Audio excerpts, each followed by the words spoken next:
Margin trading is one of the most exciting yet risky ways to operate in the stock market. It allows an investor to use borrowed money to increase their market positions and consequently their potential profits. The concept is simple. Instead of using only your own money, you can borrow funds from a broker and invest more than you have in your account. However, as with any operations involving borrowed funds, there are important nuances and risks to understand. Let's dive into what margin trading is and how it works. What is margin trading?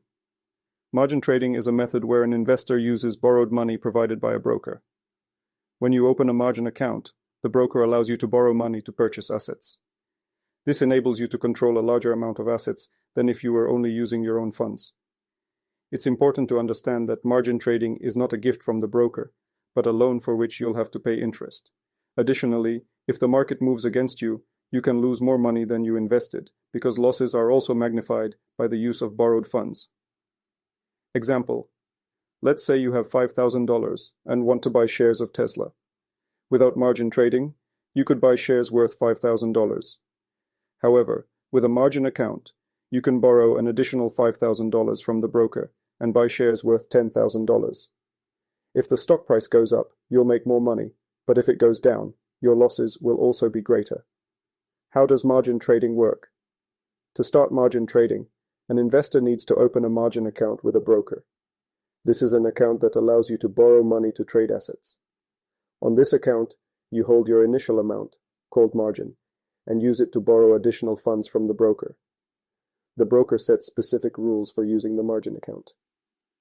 First, there's the initial margin, which is the minimum amount you must deposit to open a position.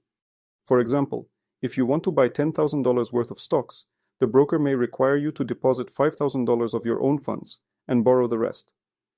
Second, there is the maintenance margin, which indicates the minimum amount that must remain in your account to keep the position open.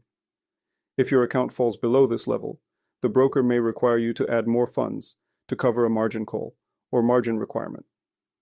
Example: you open a margin account and deposit $5,000. You buy $10,000 worth of shares, borrowing $5,000 from the broker. If the value of your shares drops and their total value falls below $5,000, the broker may require you to add more money to the account to cover losses and avoid a margin call or margin requirement. The pros and cons of margin trading.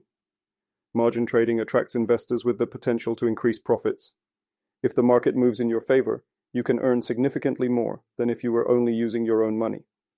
However, it's important to remember that increased profits come with increased risks. First, pros. The main advantage of margin trading is leverage. Leverage allows you to control a larger amount of assets than you actually have. This means that if the price of an asset rises, your profit increases by a proportionally larger amount. For example, if the stocks you bought with borrowed funds increase in price by 10%, your profit could be twice as large as it would be if you traded with only your own money. Example: you bought Apple shares worth $10,000, half of which you borrowed from the broker. If the stock price rises by 10%, you'll earn $1,000, whereas if you traded with only your $5,000, your profit would be just $500. Second, cons. The main drawback of margin trading is the risk of greater losses. If the market moves against you, losses also increase due to the use of borrowed funds. This means you could lose not only your own money, but also the borrowed money from the broker. As a result, you might end up owing more than you have in your account.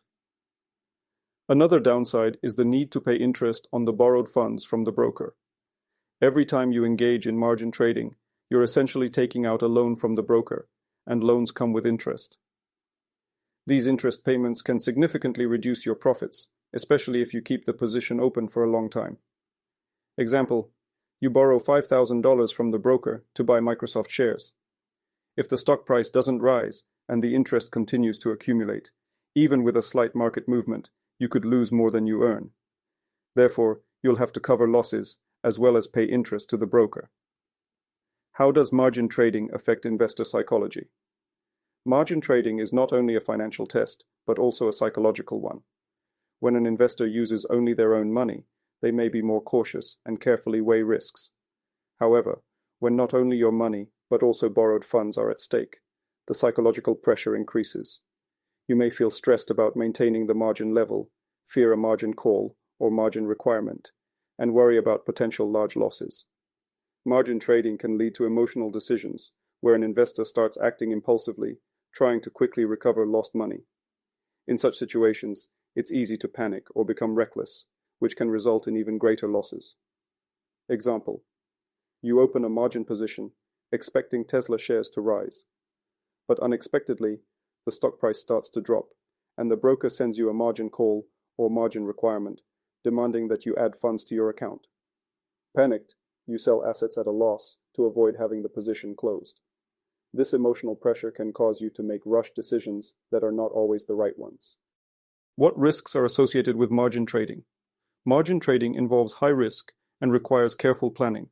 If the market moves against you, losses can be substantial, and you may end up not only losing your capital, but also owing money to the broker. First, margin call. A margin call occurs when the balance of your margin account falls below the minimum level set by the broker. When this happens, the broker may require you to add more funds or sell some assets to restore the margin level. If you don't meet the margin call, the broker may forcibly sell your assets, leading to realized losses. Example: you bought Amazon shares worth $10,000, borrowing half of the amount from the broker. If the stock price drops to $6,000, the broker may require you to add another $2,000 to the account to cover the margin call. If you can't add these funds, the broker may automatically sell your shares. Second, unforeseen losses. One of the main risks of margin trading is that losses can exceed your initial investment. If the shares you bought suddenly drop in price, you may lose not only your money, but also end up in debt to the broker. This is especially dangerous in volatile markets, where prices can fluctuate rapidly in a short time. Example: you bought Netflix shares, expecting their price to rise, but suddenly the shares drop by 30%. As a result, you lose all your money, and you still need to repay the broker. This can lead to financial difficulties and even bankruptcy if the losses are too significant. Conclusion: margin trading is a tool that can bring both large profits and serious losses. It allows investors to use leverage to increase their market positions, but it also carries high risks. To successfully use margin trading, it's important to understand all the nuances and risks associated with borrowed funds, as well as to control your emotions and closely monitor the market.